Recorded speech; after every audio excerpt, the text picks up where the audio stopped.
Taylor McCabe, I'm from Fremont. Jason Green, Millard North High School. Maya Babbitt, Millard South High School. Josiah DOTZLER, Bellevue West. Kaitlyn Emmanuel, North Bend Central. My name is JAYDEN. I go to Omaha Central High School. AANIYA WEBB, Omaha Central. Isaac Trout, Grand Island Senior High School. BRITT Prince, ELKHORN North. CALE JACOBSEN, ASHLAND-GREENWOOD. And there you have it, the 2022 All-Nebraska basketball teams. I'm Stu Pospisil, and with me is Mike Patterson, and our All-State teams this year are brought to you by Feltz WealthPlan, a registered investment advisor here in Omaha. Mike, we got through another season. This was probably the best of the past three when it comes to being able to have no worries with COVID or pandemic or mask. We were able to have an all-state shoot that looked normal. Right. It was great to get back to normal as we know it down in Lincoln. Bands, fans, no masks. That was awesome. It was interesting having both state tournaments mashed into 1 week. We survived that. I don't know if we'll see that in the future. It was I hope surely not, but 92 games was enough to take in 1 week. I think we'll see that back to split tourneys in 23. For sure. Done out of necessity this year. Sure. But, as we've spoken about many times. Right, right. But bottom line, we got the tournament played, and we have our all-state teams to talk about today. Well, why don't you, we've met the teams already. Why don't you share a little bit more about each of the five? All right. Let's start with our honorary captain and most logical, Taylor McCabe from Fremont. She achieved so much this year, Stu. 5'9" senior guard, 21.2 points per game. Led Class A. She's an Iowa signee, as we know. She finished with 2,313 career points. That's third all-time, behind Darcy Strachey of Chambers and Casey Cogill of Grand Island Central Catholic. So third all-time, that's amazing. She's a career Class A scoring leader and the career three-point leader. But most important to Taylor, spoken with her enough times, bringing that first state title to Fremont. They kind of took a step every year when she was there, freshman, sophomore, junior, senior. Finally got it done this year, and just an awesome job by McCabe and a great end to her career. She really can attack all levels. Take it to the rim, shoot the three, go get the rebound. Much like the next person I'm sure you're going to be speaking about. Right. One final thought on Taylor is, and this gets overlooked, she's a great defensive player. She basically covered the other team's top scorer often, and she was still able to put up all those points. She's just a tenacious player, and we wish her the best with the Hawkeyes. Certainly. Moving on to our next player, another one we've spoken and talked about quite a bit, BRITT Prince, ELKHORN North. 5'11" sophomore, 24.1 points. She led the state in scoring. Led the Wolves to a second straight Class B title. She has 22 Division I offers. As a sophomore, she is going to sort through that with her mom, parentheses, the head coach, and Prince. As we mentioned about McCabe, tough defensively. I think BRITT Prince also is underrated defensively. 5'11", and she has long arms. She's very disruptive. She deflects a lot of passes. She makes the offense go. It's going to be interesting to follow her career the next 2 years. Well, like Taylor, she's the trigger person. I mean, she'll get the steal. She'll go hunt down the defensive rebound and look for others. It's not like either one of these two have been basket hanging to get their points. They're the ones that are making things go and feeding their teammates. They're both good assist people as well. Right. And I think all their teammates will tell you that they need to be alert because there could be a pass coming their way, and usually usually catch it. You better be ready for it. So yes, they can both score a lot of points, but they can both create a lot too. So congratulations to BRITT, second member of our All-State team. Let's move on, Stu, to Maya Babbitt, Millard South. The Patriots had another great season, 27-1. They averaged 67 points per game. Maya is a 5'8" junior, averaged 17.5 points. She shot 76% from the free throw line, 39% from three-point range. I'm thinking back to a game when she was a sophomore. She scored a school record 42 points. That included 10 three-pointers. So Maya, and a very important part of that Millard South attack, and again, very deserving of that spot on our first team. Well, and she tied the Class A tournament record with 7 threes in the first round. Unfortunately, in the second round, those 7 threes kind of made her a defensive target, and Southwest was able to slow her down. Right. Yeah, you mentioned Lincoln Southwest, the team that defeated Millard South, handed them their only loss. And I think you're right, they really zeroed in on Maya. She wasn't really able to get her points that game, and I think that played into the Silverhawks' hands, but that doesn't really take away from what Maya did this season. She had a great year, and she'll be back. She's only a junior, so she's got one more year to try to finish off that career with a title. We're going to see a couple of these girls back. For sure. So Number 4, AANIYA Webb, Omaha Central, 5'10" senior, 18.1 points per game. That was second in Class A. She was the leading scorer all 4 years with the Eagles. Central had a really nice season, 24-4. They made it back to the state tournament. AANIYA is uncommitted. She will commit, she told me, in a few weeks. But just an outstanding player for the Eagles. And like I said, got them back to state. And she is one of our 2 seniors. She will be graduating along with McCabe. So congratulations to AANIYA. I think she was perhaps second or third team last year, moved on up to that first team, and one of the best in the Metro Conference. Very deserving member of our team. Exactly. So how about rounding out this team? All right, rounding out our top 5, we're going to go to North Bend, Class C1, KAITLYN EMANUEL, 6-foot junior. She averaged 14.7 points per game.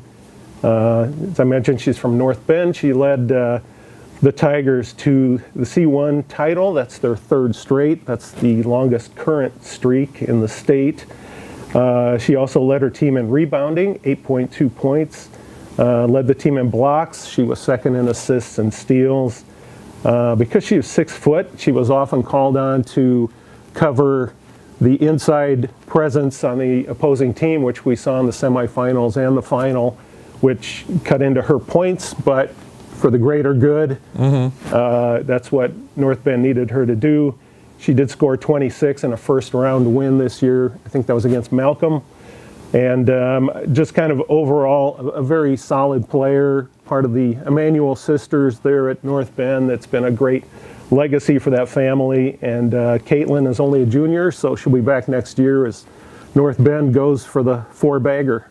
Yeah, I mean, the Emmanuels have been part of North Bend athletics for a long time. This is 2nd or 3rd generation right now, so know a little bit about that from my golf game. But we're going to shift now to the boys, and probably no surprise, the honorary captain of the team is Millard North's Jason Green, 6'8" senior, 17.8 point average, set the school record for rebounds in a career. Stepped up as a leader this year. He had been kind of a little bit in the background, you know, certainly a role player the past 2 years as the Mustangs made the finals in 2020. The next year, the great finish against Bellevue West, one of the all-time classic finals. And then this year, it was his team. And he stepped up in a leadership role. I think it's why Creighton likes him a lot. He signed with the Blue Jays. I think he can be, in time, a Ryan Nemhart type player, maybe with better defensive skills because he protects the rim so well. Yeah, I think you're right. This was, quote unquote, his team this year for Coach Tim Cannon there at Millard North. You know, there was no Hunter Salas this year. There was no St. Thomas, so he did need to step up. And he did that, finished off the season with that consecutive title for Millard North. And as you mentioned, heading to Creighton, I think Creighton fans are really going to like him. And I know you would agree with this, Stu. Just seems like a very composed young man to speak to after games, and I think he's going to be a great addition to that Creighton team. Great fit, absolutely, and with Coach McDermott getting a presumed 4-year contract, they should be there together, so that bodes well for both. Another top-level recruit coming out of the state is Isaac TRAUDT from Grand Island, Virginia-bound, signed with the Cavs last fall. 6'9" senior, 23.6 points a game, 8 rebounds a game, became the school's career scoring leader. You know, had a very solid past 2 years.